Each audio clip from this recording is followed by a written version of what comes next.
दोस्तों, हमें बचपन में स्कूल में बहुत कुछ सिखाया जाता है, जैसे अकाउंट्स, इकोनॉमिक्स, साइंस, यहाँ तक कि कुकिंग और ड्राइंग भी। लेकिन वो हमें सबसे जरूरी चीज तो सिखाना भूल ही गए, जो है इन्वेस्टमेंट। हम देशभक्ति की बात करते हैं, आर्मी की बात करते हैं, लेकिन हम एक बात भूल जाते हैं कि एक देश को महान बिजनेसमैन बनाता है। बिजनेस की वजह से ही हमारी जीडीपी बढ़ती है, इकोनॉमी बढ़ती है, जिसकी वजह से लोगों को जॉब मिलती है और फाइनली देश की ग्रोथ होती है। दोस्तों, आज हम आपको इन्वेस्टमेंट के बारे में बेसिक से सिखाने की कोशिश करेंगे, जो आपको स्कूल या कॉलेजेस में नहीं सिखाया जाता। दोस्तों, हम उम्मीद करते हैं कि आप इस वीडियो को उतना ही एंजॉय करेंगे जितना इसे बनाते वक्त हमने एंजॉय किया। तो सबसे पहले जानते हैं द बेसिक्स ऑफ इन्वेस्टिंग। अक्सर देखा गया है कि ज्यादातर लोग अपनी जिंदगी में काफी लेट इन्वेस्टमेंट करने के बारे में सोचते हैं, क्योंकि उनका ये कहना होता है कि अभी मेरे पास कोई जॉब नहीं है या अभी मेरे पास पैसे नहीं है, एक्सेट्रा एक्सेट्रा। लेकिन हम जितनी जल्दी इन्वेस्टमेंट करना शुरू करते हैं, उतना ही ज्यादा हमें फायदा होता है। इन्वेस्टमेंट का सबसे इंपॉर्टेंट लेसन है कि हमें सेविंग्स करने की शुरुआत करनी होगी। आइए इसे एक एग्जांपल से समझते हैं। एक लड़का है श्याम, जिसकी नई नई जॉब लगी है और उसे लोगों को दिखाना है कि वो अमीर बन चुका है। अब वो सोचता है कि क्यों ना मैं एक अच्छी सी 20 लाख तक की गाड़ी ले लूं, और इसे खरीदने के लिए वो लोन लेता है।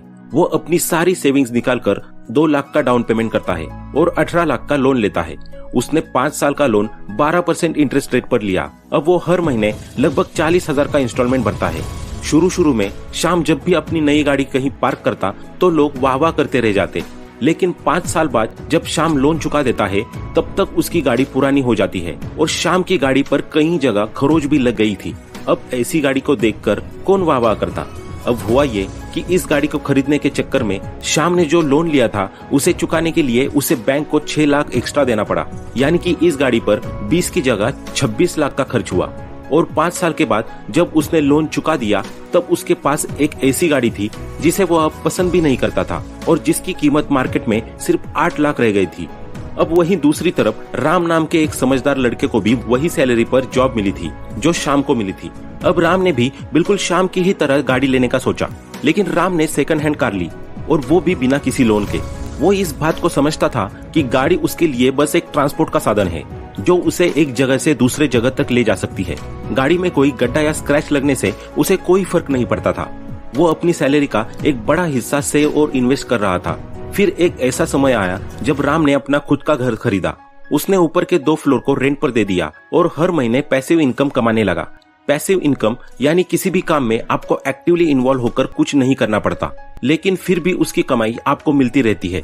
अब राम को अपनी सैलरी भी मिल रही थी और रेंट भी मिल रहा था, यानी वो समझ गया था कि पैसों से और ज्यादा पैसा कैसे बनाया जाता है, यानी अपने पैसों का सही इस्तेमाल कैसे किया जाता है।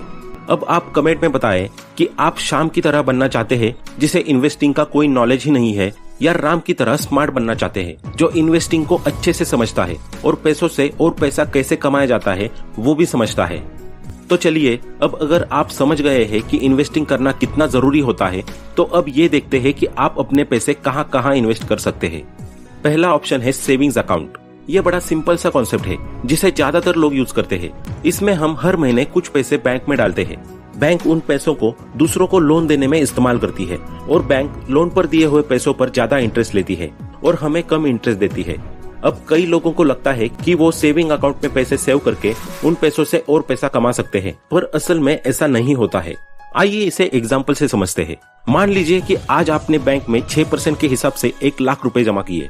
अब 1 साल के बाद आपको 1,06,000 रुपए मिले, यानी आपको 6,000 का इंटरेस्ट मिला और आप खुश हो जाएंगे कि मेरे पैसों ने मेरे लिए और पैसे कमाए। लेकिन बदकिस्मती से हुआ ये कि उस साल इन्फ्लेशन भी 6% था, यानी जो सामान आप पहले 1 लाख रुपए में खरीद सकते थे, आज आपको वही सामान 1,06,000 रुपए में मिलेगा। इसका मतलब है कि आपका रियल रिटर्न तो 0% हुआ, यानी कि आपका पैसा आपके लिए कुछ नहीं कमा सका। सेविंग्स अकाउंट में पैसे सेव करने का हमारा मकसद सिर्फ ये हो सकता है कि हम कम से कम इन्फ्लेशन यानी महंगाई को बीट कर सके। दूसरा इन्वेस्टमेंट ऑप्शन है हाउस एंड अपार्टमेंट, जिसे एक अच्छा इन्वेस्टमेंट कहा जा सकता है, क्योंकि इसमें हम ओपीएम यानी अदर पीपल्स मनी का इस्तेमाल कर सकते हैं, यानी दूसरों के पैसों को यूज करके हम अमीर बन सकते हैं। इसका मतलब है कि इस तरह के इन्वेस्टमेंट के लिए हमें लोन आसानी से मिल जाता है। इसमें आप घर की पूरी कीमत का सिर्फ 20% डाउन पेमेंट अपनी जेब से खर्च करके और बाकी का 80% लोन से ले सकते हैं। ज्यादातर लोगों का घर में इन्वेस्टमेंट करने का मकसद ये होता है कि वो उसे रेंट पर दे सके और उनकी रेंटल इनकम इतनी हो कि वो लोन की इंस्टॉलमेंट से ज्यादा हो, ताकि उनकी जेब से लोन का 1 रुपया भी खर्च ना हो। देखा जाए तो उसे वो प्रॉपर्टी 20% जो उसने डाउन पेमेंट दिया था उस पर ही मिली है। और इतना ही नहीं, लोन चुकाने के बाद भी उसे उस घर से रेंटल इनकम मिलती रहेगी, यानी जिंदगी भर के लिए पैसिव इनकम मिलती रहेगी। इसके साथ ही जब जब उस घर की कीमत बढ़ेगी तो उसकी नेटवर्थ भी बढ़ती जाएगी। तीसरा इन्वेस्टमेंट ऑप्शन है बॉन्ड्स। दोस्तों, बॉन्ड्स कुछ और नहीं, बस एक कागज का टुकड़ा होता है जो ये कहता है कि आपने किसी को लोन दिया है और जिसे आपने लोन दिया है वो कब कब और कितने पैसे आपको देगा। अब क्योंकि सेविंग अकाउंट से ज्यादा इंटरेस्ट बॉन्ड्स में मिलता है तो लोग बॉन्ड्स में भी इन्वेस्ट करते हैं। गवर्नमेंट बॉन्ड से लेकर पब्लिक कंपनी सब हमें बॉन्ड्स बेचती है, यानी हमसे लोन लेती है। अगर आप रिस्क लेने से डरते हैं या सिक्योर माइंडसेट के हैं तो आप गवर्नमेंट बॉन्ड्स खरीद सकते हैं, क्योंकि बैंक की तरह उनके पीछे भी गवर्नमेंट का सपोर्ट होता है।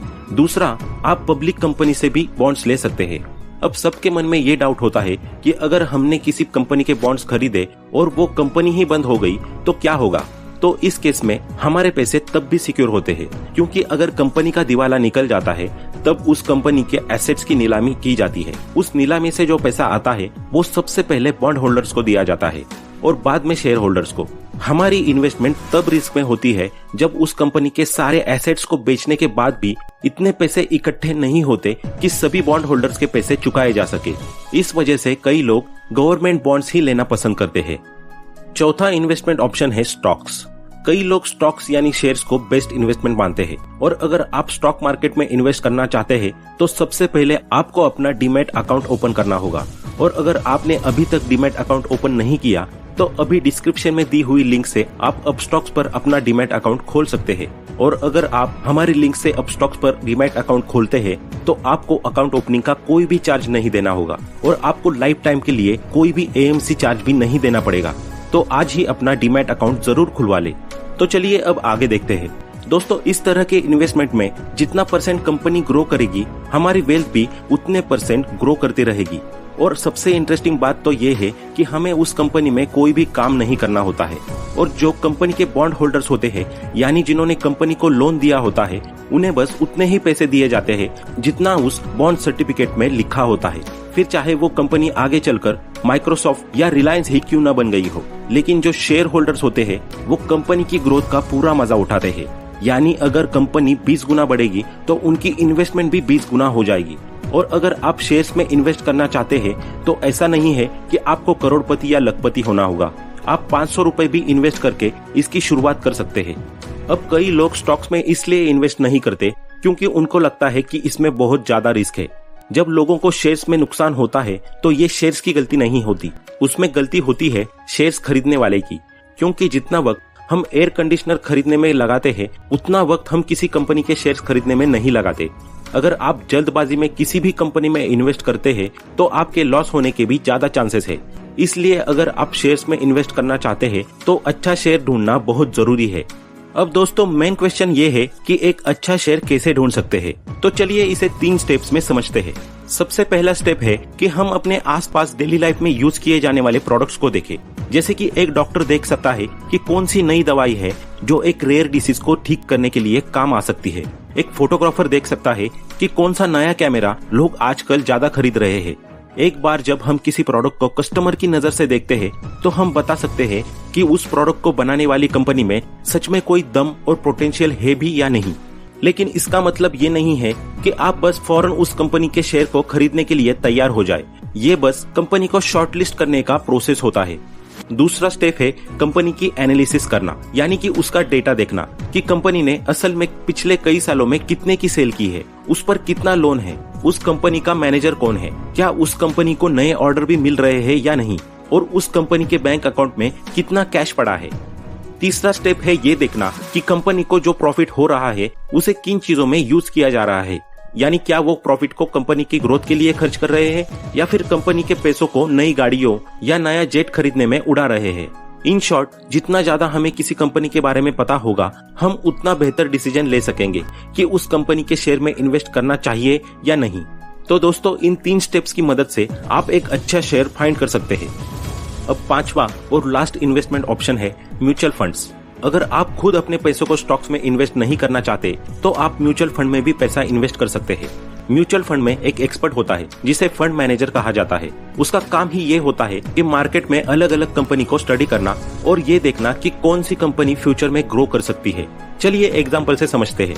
म्यूचुअल फंड में कई लोग पैसा इन्वेस्ट करते हैं। अब मान लीजिए आपने किसी म्यूचुअल फंड में 1 लाख रुपए इन्वेस्ट किए।